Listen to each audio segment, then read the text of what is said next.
একদিকে আছে Donald Trump, আর একদিকে আছে জো বাইডেন। এখন ডেমোক্রেটিক পার্টি এবং তার ক্যান্ডিডেট জো বাইডেন, এরা দুজনেই কিন্তু মহা বিপদে আছে। আমি বিপদে আছে বলছি তার কারণ, সাম্প্রতিক যে এক্সিট পোল, সেই এক্সিট পোল কিন্তু বলছে যে জো বাইডেন কিন্তু হারতে চলেছে, অর্থাৎ ডোনাল্ড ট্রাম্প আবারও কিন্তু প্রেসিডেন্ট হতে চলেছে। এটা আমি বলছি না, এটা কিন্তু এক্সিট পোল বলছে। এছাড়া জো বাইডেনকে নিয়ে আর একটা সমস্যা তৈরি হয়েছে তাদের নিজের পার্টি অন্দরে, সেটা হচ্ছে জো বাইডেনের বয়সজনিত কারণে তার যে মেমোরি লস, এই যে মেমোরি লসের কারণে ওনার যে অ্যান্সার দেওয়ার ক্ষমতা, আমরা সাম্প্রতিক এবিসিতে ওনার যে ইন্টারভিউ দেখেছি, সেই ইন্টারভিউটা আপ টু দ্য মার্ক ছিল না। এছাড়াও আমরা এর আগে ওনাকে ব্রিক্সের একটি সম্মেলনে অ্যাটেন্ড করতে দেখেছি, সেখানে ওনার একটা অদ্ভুত একটা ব্যবহার আমরা দেখেছি, যেখানে আমরা কি দেখেছি যে গেস্টরা সামনে আছে, উনি গেস্টকে নমস্কার করে যেটা এগিয়ে যায় না, সেইটা করতে যাচ্ছে, উনি হচ্ছে যেন সম্পূর্ণ অন্যদিকে এগিয়ে যাচ্ছে। এবং ঠিক তখনই যে ইটালিয়ান প্রাইম মিনিস্টার মেলোনি, উনি ওনাকে আবার ঠিক জায়গায় নিয়ে আসে। তো ওনার এই যে স্মৃতিভস্ম, মানে ওনার বয়সজনিত কারণে এই যে রোগটা, স্মৃতিভ্রম, ঠিক আছে, তো এই যে স্মৃতিভ্রমটা তাদের পার্টিকে কিন্তু চিন্তায় ফেলেছে। এদিকে কিন্তু জো বাইডেন কিন্তু খুব কনফিডেন্স আছে। তিনি তিনি বলছেন যে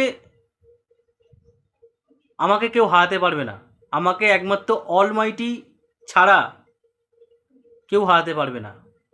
তিনি প্রচণ্ড কনফিডেন্স আছে।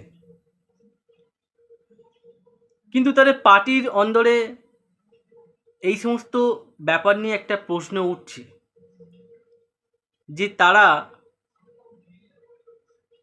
জো বাইডেনকে ক্যান্ডিডেট করে কি তারা ভুল করতে চলেছে, তারা কি একটা প্রচণ্ড একটা রিস্ক সেটা কি নিতে চলেছে? এইটা নিয়ে কিন্তু তাদের পার্টির অন্দরে প্রশ্ন উঠতে শুরু করেছে। এখন দেখুন আমেরিকাতে ইস্যুটা কি আছে ভোটের, যে মেন ইস্যু আছে সেটা হচ্ছে একটা, এবং সেটা হলো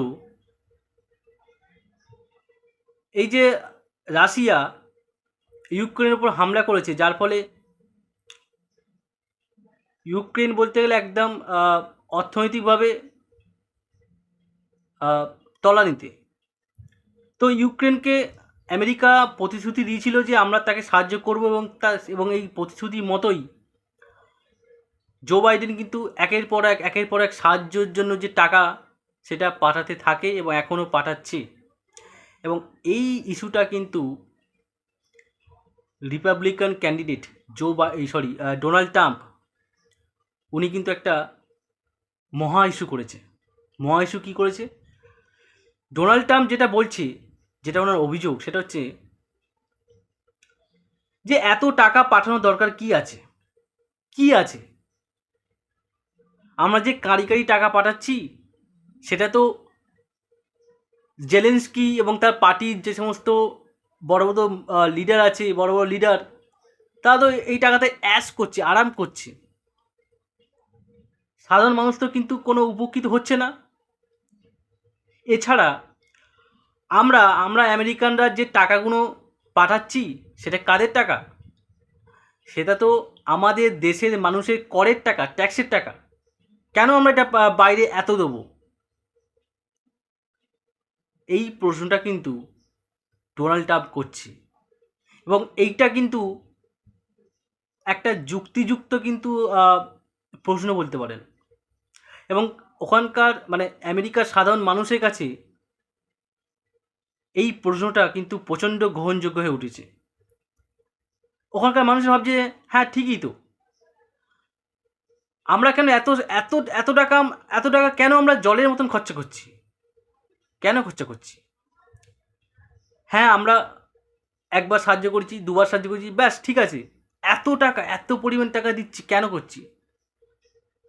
আমরা ওই টাকাটা তো আমাদের নিজেদের দেশের বর্ডারের কাজে বা বলতে পারেন সেনাবাহিনীতে, এছাড়া বিভিন্ন যুদ্ধের সরঞ্জাম এইগুলো তৈরিতে তো আমরা ইনভেস্ট করতে পারতাম, কেন করছি না আমরা? ওখানকার মানুষরা কিন্তু এই প্রশ্ন করছে। তো ওখানকার সরকারের প্রতি, অর্থাৎ জো বাইডেনের যে গভর্নমেন্ট, ডেমোক্রেটিক পার্টির যে গভর্নমেন্ট, এই গভর্নমেন্টের প্রতি একটা অ্যান্টি ইনকামবেন্সি এটা কিন্তু দেখা যাচ্ছে। এখন ডেমোক্রেটিক পার্টি বলতে গেলে তারা চাইছে জো বাইডেন সরে আসুক, কারণ ওনার শারীরিক অবস্থা ভালো নেই, এবং এক্সিট পোল যা বলছে উনি হেরে যাবেন।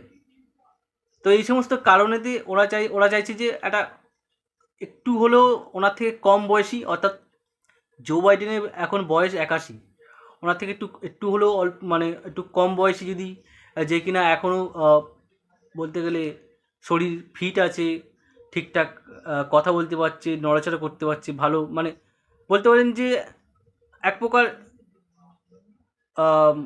অ্যাক্টিভ পারসন, তাকে ভোটে দাঁড় করানো হোক, এইটা ডেমোক্রেটিক পার্টির অন্দরে কথা চলছে। এইটা কিন্তু সূত্রের খবর। এখন আপনি যদি আমাকে প্রশ্ন করেন